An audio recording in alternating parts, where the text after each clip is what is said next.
Have you published your fictitious or DBA in the newspaper? Hey everybody, this is Shamika. Thank you guys for tuning in. Please like, subscribe, and share my videos. Also hit the notification bell so that you can be kept abreast of my most current content. All right, so how many of you did not know that if you are operating a fictitious name, if you're operating under a fictitious name, or using a doing business as name, you may have to publish it in the newspaper according to your state. So don't fret. Down below, I have put a link to a page that will give you the requirements for all the 50 states. So all you got to do is just click the link below and see what your state requires. So let's get into this. First of all, if you have not registered your fictitious name and you are a sole proprietor, then essentially what is happening is you are technically operating under your personal name because you have not essentially activated your fictitious name because you have not posted it in the newspaper. And that is usually called submitting a legal notice to your local newspaper or a business publication, or depending on your state, they may say that you can post it in a newspaper that is no more than 50 miles away from where you're going to operate your business. But if you have to post it, or if you have to make that public notice, then you want to make sure that you do that, because if you have not, remember, you are operating as your individual self because your fictitious name has not been activated because you have not put it on notice. If you are a LLC or a corporation, so if you are an individual who is incorporated, but you are using or operating a doing business as name, or if you're using a fictitious name and you have not submitted the legal notice to the newspaper, you are also operating not under the fictitious name. You are operating under your corporated, the name that you incorporated under. So if you're something LLC or something Inc., that's what you're operating under. You are technically not to use your fictitious name. Now, no, there really isn't anyone out there scourging to make sure that you have or have not applied. I think that if your company happens to come under fire, this is just something that you should know that you should have done, which a lot of people don't even talk about. You don't even really see the requirement listed normally on your Secretary of State's website. And if it is so far down, you probably missed it. So please go to that link below so that you guys can see what your state requires for you to submit for your business. So I'm going to tell you some quick little steps of what you got to do. It's really only 5. It's not that many, but let me tell you first what you need to do. 1, you need to find out your state's requirements. Now, again, the link is below. 2, you need to find a list of approved newspapers. There are going to be some newspapers that they will not allow you to list in, so you can find that out by calling your Secretary of State to find out. You will find that information below. I believe it's links in the website below that'll tell you who you need to contact, but you need to find a list, because they usually have a list of approved newspapers. Actually, I believe I found a link for that, so I'll put that below also, so you don't have to do too much work. So 1, go and see what the requirements that your state has, so you know if you even need to do it. 2, I have a link that you can go and track down newspapers that will allow you to advertise with them. 3, you need to understand the publication timeframes and requirements. Now, so according to your state may say you only have to run this notice once. They may say you have to run it for 4 weeks, 1 week, 2 weeks. We don't know. That's going to vary by state. And when you do that with the newspaper, you have to submit it by a certain date in order for it to run in the newspaper if you wanted to immediately activate your DBA. So if you want to go into and start activating, your business selling plates or whatever, you might want to start that next week. Well, you want to get that in immediately to the newspaper so that it is listed, so that if anyone ever came back, you can prove that you did follow the guidelines and actually submit your information, and you'll get proof. So I'll get to that in a second. So you have to make sure you give them the information that they require in order to submit. And that's usually just going to be, if it's going to be a single notice, so that's the 1 week or 2, 3, or 4 weeks. So they usually call it by notice. You're going to need to list your business name or your doing business name, your name, and the address that has to be listed in the paper. And once you're done, they're going to give you a certificate, or they're going to give you some type of a receipt that will prove that you actually ran your business in the newspaper, and you got the legal notice, and you would keep that in your records. You do not submit that to anybody in the state because they don't ask for it. Okay. Number 4, you want to submit the required information. I stated that again.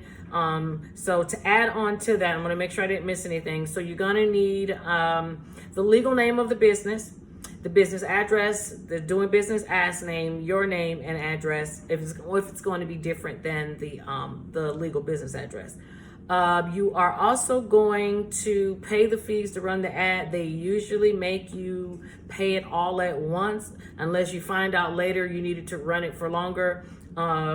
You would go and make that additional payment. But other than that, you're going to usually pay that all up front to them. So they make sure they get their money out of you. All right. Now, I live in the state of Florida, and it does not require us to file the affidavit of publication. Okay, so that's what I mentioned about you get like a certificate or like some type of receipt. But if your state does require it, you can submit it to the Secretary of State or whatever department that handles that. If not, please keep a copy of it for your records. Okay, so I got a couple other notes here to make sure you guys do understand what the purpose of filing it in the paper. Not only does it activate your doing business as name, but what it does legally is it ties your doing business as name to you, the individual, if you are a sole proprietor. So all it does is it makes the connection where the public can see. So you put it in the paper so that it's a public record, a public notice of individuals to see that you, the individual, have established a sole proprietorship, and you are now going to be operating under this name. And they do that because they want to know who to sue. Period. Okay. They want to know who to sue. So, yes, it's protecting you because you have to follow those state requirements, but really what it is for the consumer to know who to sue. And I don't know why they do it that way when they easily can just look you up online. But hey, I'm not going to go against the old laws. That is just what they have, and you should be informed about those requirements. And these are one of those requirements that nobody ever really tells you about. So I'm glad that I'm able to bring something to light that really does need to be done. And I know I didn't talk about cost, and it's taking me a minute to get there, but this is like a lot of information. But the cost can run anywhere between $10 up to the most I think I've seen was like $60, and that's for every time it's posted online. They do have companies out there that you can pay them and they will handle it for you, or you could just do it yourself and just await that affidavit. I personally wouldn't want to hire another company to do it because I just want to make sure that I receive my affidavit so that there's no confusion and worrying about getting it. So a lot of times they'll send it to you anyway. It's your preference. I just rather do it myself. But again, you'll see the list of newspapers that I have so that you can choose how you want to do it. All right. Now, what happens if you're incorporated? Well, if you're incorporated, you also have to post it in the paper. And what it does is it links your corporation, meaning LLC or Inc., to your fictitious name. So it links it together. So it takes it So you're not a sole proprietor. This is how you will let someone know that you are official, incorporated business, but you're operating under doing business as, and that's the linkage. And that is also for individuals to know who to sue. Okay. Although they can look it up online, that is why they make you list it in the paper. Okay. So that's just the reason why they make you do it. All right, so let me give you some reasons why you want to do a fictitious name or DBA, because a lot of people don't use them. I like to personally use them. I think that if someone is going to sue, a lot of people are not going to look you up in the newspaper. They're just not. They're not going to know which newspaper you filed in. It might be a little bit more difficult. Yes, you can do some type of internet searches if these people are smart and know how to use bullying, internet tricks. They probably can find it. But if they don't, they probably are not going to find it as easy. Yes, you could go to your Secretary of State website and find, but a lot of people aren't going to make that next step. So I always stress that it is important to incorporate at all times.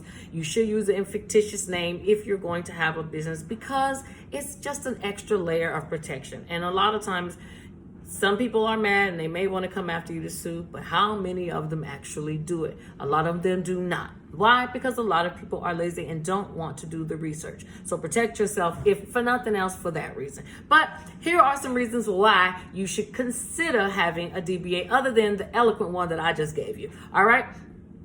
If you don't want to use your name, if you're just a sole proprietor, you don't want to do anything big, say you're selling plates out of your house, it's just something you do on the side, more like a hobby versus an actual business.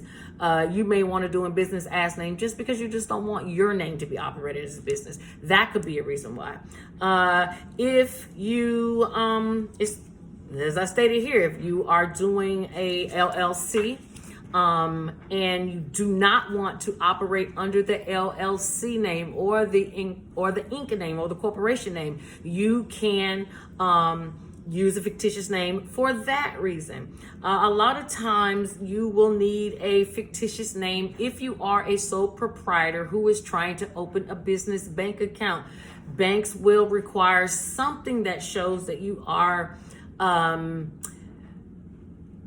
reporting or that you have legally certified. I'm trying to think of the right term, but they want something that's a bit more official than you just saying, hey, I sell plates on the side. They want something tangible that they can touch, that can prove that, and that DBA, fictitious name approval, will do just that for them. Let's see, if you want to use a domain name, so say you you do credit repair and you want to not use the name of your real business as a domain name, and when I say domain, I mean www. Because somebody else is using it, and you want to come up with something on the side, say credithacker.com, okay? And credithacker.com is a real site, so if you want to go there, you can. But credithacker.com, that's a site, right? So you go there, you want to use that name because you can't use the one you have because someone else is using it. You have to create a fictitious name. So if you want to use any type of domain name that's not your name that you really have, that you're operating under, you need a fictitious name to cover that. So you make sure that it is linked to you again, that it's showing that this domain that connects me to this site is connected to you, the person, or you, the company. So you will need a fictitious name if you do it for that. If you just want to seem more official, remember, like I said, if you're somebody that makes plates and you want to open up a website or something, and you just want to seem just a little bit more official than just somebody just buying it from you, Joe Blow, you can just get a fictitious name for that. That's the reason why. If you're trying to brand yourself, okay, and a lot of people are branding themselves, so any type of name that you operate under, if it's Hot Girl Summer Queen, whatever, that was a very bad example, but if you were going to use that, you should get a fictitious name so that you can use that name if you want to create your website, if you want to operate with that brand. And I'll read to you what it says here. If you want to notify the public of your DBA name and brand. You can register it. You can register your DBA name is as a public notification to other businesses that name is in use. So all you're doing is just letting people know that is your name for the state that you're in. So it's not that's what your business is, but it's just a name that you can use that nobody else. So I'm Shamika Saves. I have that as a fictitious name so that nobody else can use it. Okay, that's my domain name. That's the business name. That's all of it. So I actually went and got a fictitious name just so people knew that it was mine. And it also stated, and this is the last one, is that you do it because you want a more memorable name. Okay, so I'd rather go by Shamika Saves than what my real name is because it's a little longer than that. So you can do it for those reasons as well. So there are tons of reasons why. It's worth it. Normally, when you file for a fictitious name in your state, it's usually anywhere from $50 to $100, and it runs, or the name is active for 5 years, or could be more. I haven't really seen less, but so if you break that down by year, it's actually very cheap. So, you definitely want to consider all of that, but more importantly, make sure that you are filed, you have your legal notice, you have your affidavit stating that you filed, so that people can link your fictitious name to you. So that means any fictitious name that you currently have, you need to now go back and do an application for each one and run it in the paper for the time allowed, because if you don't and it is found out, you actually can be sued, and you will more than likely have very high penalties and fees, and it's probably going to be interest based off of however many years you've been actively using this name. So I would tell you to take the little small investment that you'll have to pay and the little time that you have to go and cover yourself and do what you need to do to make sure that your business is set up correctly. So I hope I taught you guys something new. Thank you guys for tuning in. I know this probably is a shock. It was a shock for me when I found out.